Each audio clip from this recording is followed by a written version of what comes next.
аз гармӣ шита намешавад, бемушкилиҳо намешавад. мақомот ба ин чиз тест таъссур нишон медиҳад, сайёҳӣ ҳунарҳои мардумиро ташкил кардем. ба шумо қиматтар мешавад. ман оиладор будам дар як муддати кӯтоҳ. муносибати сексистона ба занҳо мо наметавонем барҳнатар карда гардем. хел ҳама хел шуданаш мумкин. дар ҷамъияти мо бисёр ҳам муҳим аст дастгирии оилаи шавҳар барои духтарон. муваффақ шудан осон аст. дар он ҷое қарор дорам ки ман мехостам.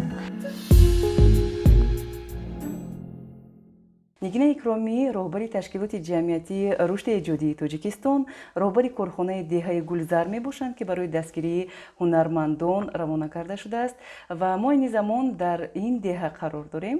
хуб, ҳадаф аз бунёд намудани Деҳаи Гулзар дар чӣ буд? аз сабаби он ки ман дар ин соҳа қариб 10 сол фаъолият менамоям дар соҳаи рушди ҳунарҳои мардумӣ, дастгирии соҳаи ҳунармандӣ. ман таҷрибаи кофӣ гирифтам барои худам ва ман ба худ мақсад гузоштам ки ман дар ҳамин соҳа метавонам худро ёбам.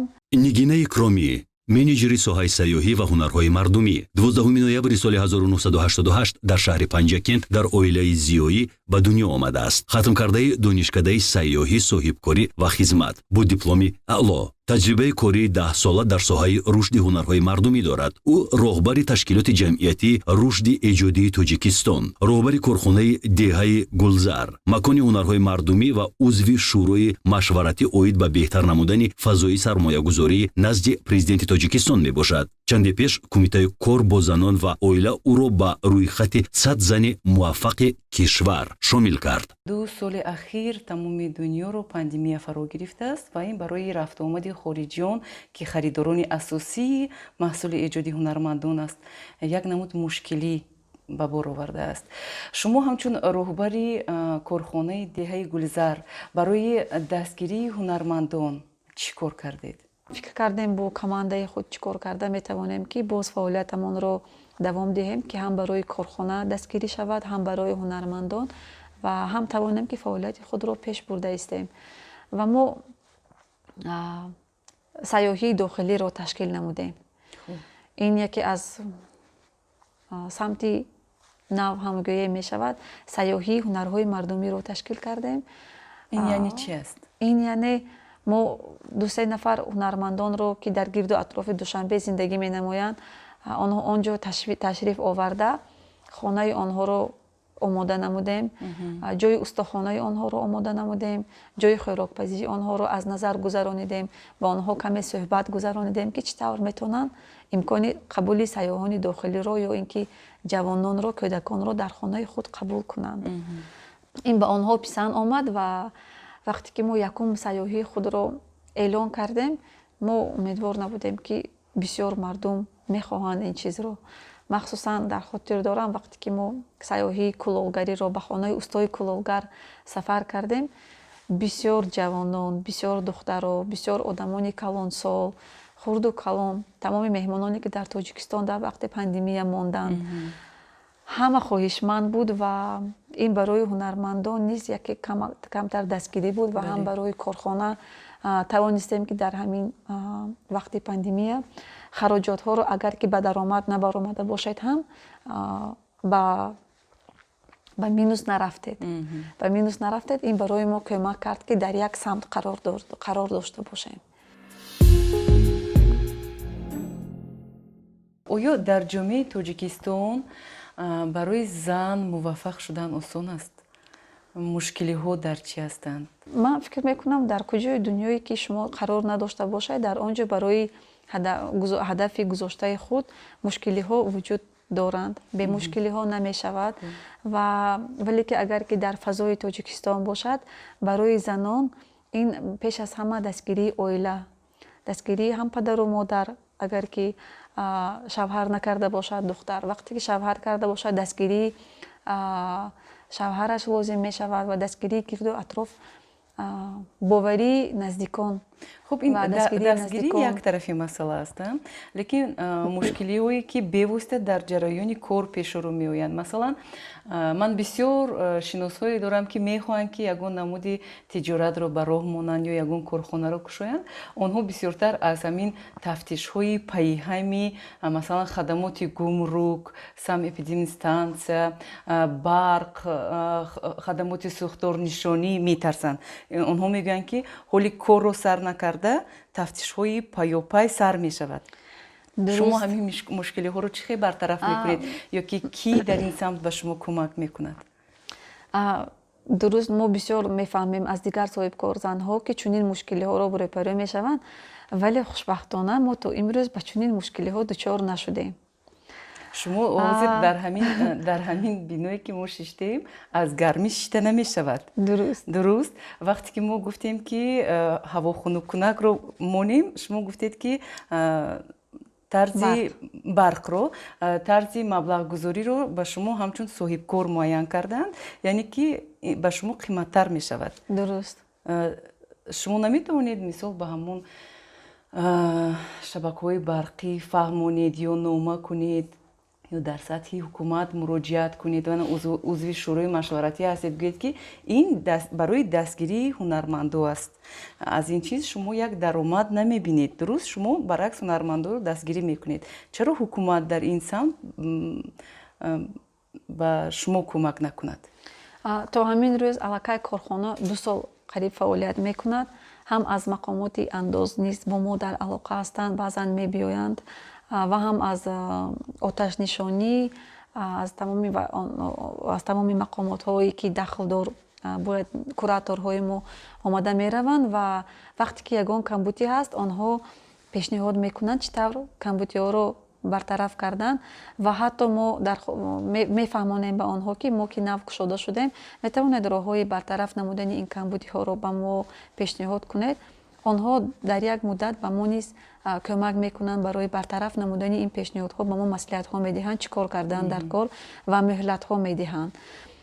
барқ низ чунин ҳолат мо қарор дорем. аз сабаби ки мо 2 сол аллакай фаъолият мекунем, онҳо низ омаданд ва ман бо онҳо низ дар ин масъала аллакай суҳбат кардам.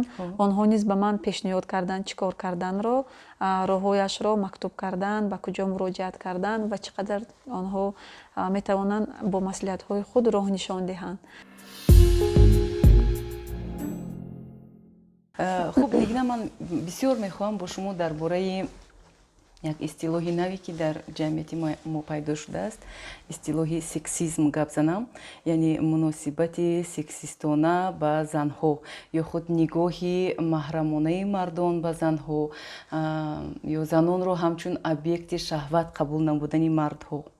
барои ман хеле хуш аст вақте ки дар шабакаҳои иҷтимоӣ, алахусус дар фейсбук, вақте ки дар бораи ҳамин мардоне ки нисбат ба занҳо лафзи қабеҳро раво мебинанд менависанд, мақомот ба ин чиз тез таъссур нишон медиҳад, онҳоро ҷарима мекунанд ё ба ҷавобгарии маъмурӣ мекашанд, онҳо то 15 рӯзу 10 рӯз кӯчаробӣ мекунанд. барои ман ин бисёр хуш аст. офарини ҳамин мақомот. лекин шумо ки бонуи хеле ҷавон ҳастед, зебо ҳастед, ман фикр мекунам ки бо чунин нигоҳҳо шояд рӯбарӯ ҳам шуда бошед. шумо ба чунин муносибати мардон чӣ назар доред? ман якум мушкилиро дар сатҳи пасти маърифатнокии онҳо ман мебинам. дуюмаш чӣ хеле ки бошад набошад, мо бояд занон, ҳатто духтарон низ дар он ҷамъияте ки қарор дорем, бояд бо қоидаву қонунҳо ва тарзи зисти ин маҳалле ки мо қарор дорем, бояд бо он рафтори худро низ монем. мо наметавонем масалан дар Тоҷикистон қарор дошта ё ин ки худро каме барҳнатар карда гардем, барое ки мо медонем ки мо мефаҳмем ки мо дар кадом ҷамъият қарор дорем, мо дар куҷо қарор дорем. худи шумо ба ҳамин хел нигоҳҳо дучор шудаед? бале, буд ки дар вақтҳои мумкин ки донишҷӯӣ бисёртар буд, ки дучор шуда будем ва ман дар ин ҳолатҳо бисёр ҷавоб намедиҳам. умуман мо фақат мо ҷавоб намедиҳем ё ин ки вақте ки нигоҳ кунед ки одам ё мефаҳмад як ду сухани нағз мегӯед ки шарм доштан дар кор ё ин ки онҳо низ хоҳар доранд, модар доранд ё ин ки оила доранд. ҳастанд одамоне ки бахшиш узр мепурсанд, ҳастанд ки умуман мебинед умуман беҳтараш гап назадан дар кор мегузаред. ташкилотҳои ҷамъиятӣ ки дар соҳаи ҳифзи ҳуқуқи занҳо кор мекунанд, дар ҳамин самт ба андешаи шумо бояд боз чӣ корҳоро кунанд? Як мавзӯе ки чуқур аст ва барои ин мумкин ки солҳо дар кор мешавад ки фикри мардумро, ақидаи мардумро, маърифатнокии мардумро нисбати ин мавзӯъ бартараф кунанд, дигар кунанд. ман фикр мекунам ки танҳо илм, маърифат метавонад ки шуғулнокии мардумро дигар кунад. ба ақидаи шумо оё зани эҷодкор метавонад дар оила хушбахт бошад? ман аз таҷрибаи худ дар оила хушбахт будани зани эҷодкорро барои ман камтар мушкил гуфтан, чунки ман ҳоло оиладор нестам. ман оиладор будам дар як муддати кӯтоҳ ва айни замон ман оиладор нестам. Дар муддати кӯтоҳ ин чӣ қадар муддати кӯтоҳ? вақте ки мактаби миёнаро тамом карда будам, ман пас аз як соли дар донишгоҳ таҳсил кардан оиладор низ будам. Ман курси якум ин чанд сола будед? ин 18 дар 18 сола будам. ба хости худ шавҳар карда будед? ҳамин хел шуд. Чӣ хел ҳамин хел шуданаш мумкин? ҳамин хел шуд. вақте ки ман 18 сола будам, мо дар синфи мактаби миёна 22 нафар духтар будем. мо то вақти ман якум курсро тамом кардам, қариб ки ҳамаи онҳо пурра шавҳар кардан ва мо гуфтем ин табиӣ, хостгорӣ омадан, падару модар розӣ шудан. барои аз қатор намондан шумо ҳам шавҳар кардед? На танҳо аз қатор намондан. Ман мақсад гузошта будам ки 5 сол мехонам, лекин мегӯянд ки тақдир ҳамихел шуд, мо худамо нафаҳмида мондаем. Падару модар розӣ шуданд ва ман низ оиладор шуда будам.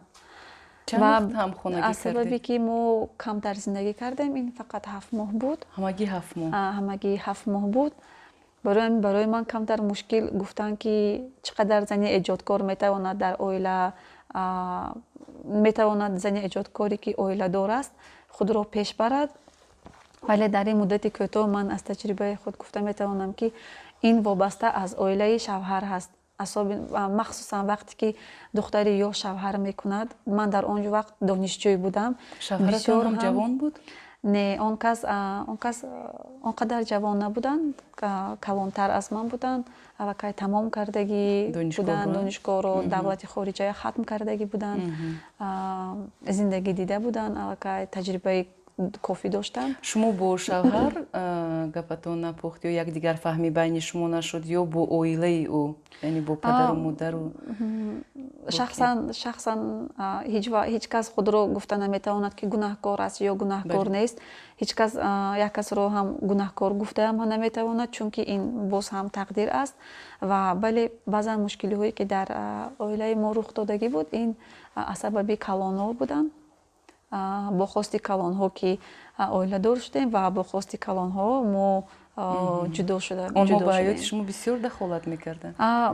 ман фаҳмидам ки вақте ки духтар ё писар оиладор мешаванд, бисёр ҳам дастгирии падару модари шавҳар дар ин ҳолат муҳим аст барои пеш бурдани зиндагии фарзанди худашон ва ба онҳо камтар интихоби озодро нишон додан, роҳ нишон додан бисёр ҳам муҳим аст. сину соли духтарон ҳангоми ба шавҳар баромадан бояд чанд бошад ки ӯ ба зиндагӣ бояд омода бошад?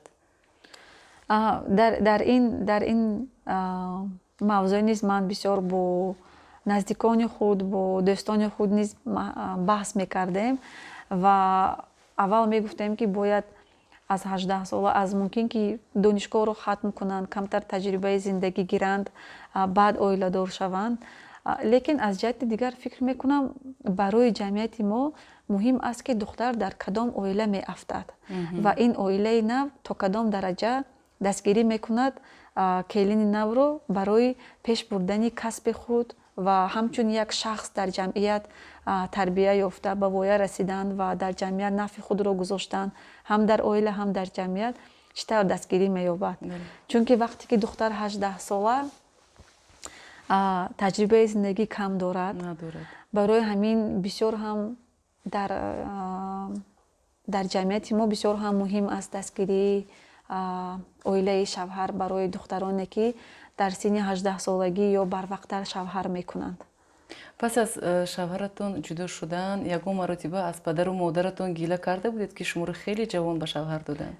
Не, ман гила накардам, чунки ман мефаҳмидам ки вақте ки одам бо хоҳиши худ низ интихоб мекунад, ҳар чиз рух доданаш мумкин ва вақте ки бо хоҳиши падару модар мешавад, дар ин ҳолат ҳам ин ягон кафолат нест дар зиндагии оянда.